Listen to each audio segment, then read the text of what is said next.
Media మిత్రులకు పాత్రికేయులకు అందరికీ కూడా హృదయపూర్వక నమస్కారాలు.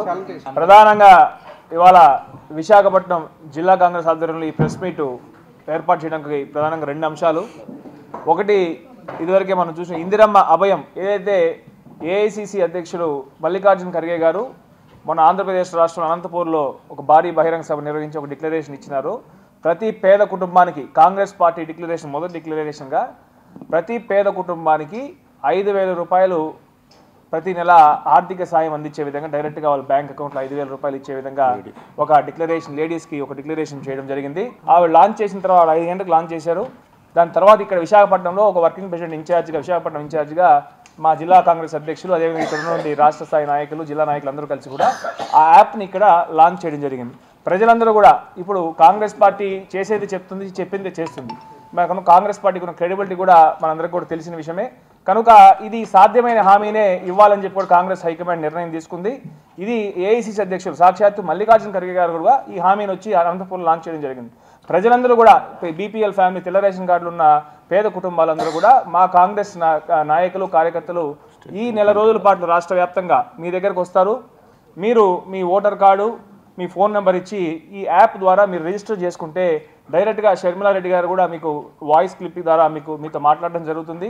దాని తర్వాత కాంగ్రెస్ పార్టీకి మీకు ఒక అనుబంధం అనేది ఏర్పడాలనే ఒక ఉద్దేశంతో యాప్ డిజైన్ చేయడం జరిగింది. నెంబర్ 1, దీన్ని ప్రజలందరూ కూడా పాల్గొని దీన్ని పెద్ద ఎత్తున రాష్ట్ర వ్యాప్తంగా కూడా దీన్ని ఎన్రోల్మెంట్ చేసుకోవాలని కూడా అందరికీ విజ్ఞప్తి చేస్తున్నాం.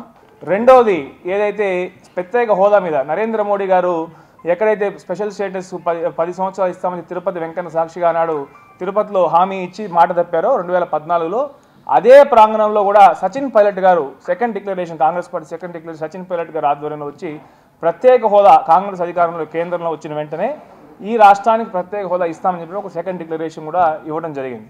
అది మనందరికీ కూడా తెలిసిన విషయమే. 15న రేవంత్ రెడ్డి గారు ఇక్కడికి వచ్చి విశాఖ ఉక్కు ఆంధ్రుల హక్కు అని ఏదైతే 1120 రోజులుగా ఈ విశాఖపట్నం స్టీల్ ప్లాంట్కి సంబంధించి మన ఇక్కడ ఉన్నటువంటి కార్మిక సంఘాలు నిర్వాసితులు ఎంప్లాయీస్ అందరూ కూడా ఏదైతే ఉద్యమం చేస్తున్నారో వాళ్ళకి సంఘీభావం తెలపడానికి 3వ డిక్లరేషన్గా రేవంత్ రెడ్డి గారు వచ్చి విశాఖ స్టీల్ ప్లాంట్ ప్రైవేటీకరణకు వ్యతిరేకంగా కాంగ్రెస్ పార్టీ ఒక డిక్లరేషన్ చేయబోతుంది. దాన్ని ఆయన 15వ తారీఖు ఇక్కడ రాబోతున్నారు. దీని అందరూ కూడా ప్రజలందరూ కూడా మీరు పాల్గొనాలని చెప్పి కాంగ్రెస్ నాయకులు కానీ కార్మిక సంఘాలు కానీ నిర్వాసితులు కానీ గంగవరం పోర్టు నిర్వాసితులు కానీ ఈ అనేకమైనటువంటి కార్మికులు అందరితో కూడా మాట్లాడడం జరిగింది. నేను కూడా మొన్న వాళ్ళ ఉక్కు పోరాట సమితి వాళ్ళతో కూడా సమావేశం ఏర్పాటు చేయడం జరిగింది. వాళ్ళు కూడా పాల్గొంటారని చెప్పి కూడా ఆశిస్తున్నాం. వాళ్ళందరూ పెద్ద ఎత్తున పాల్గొంటారు.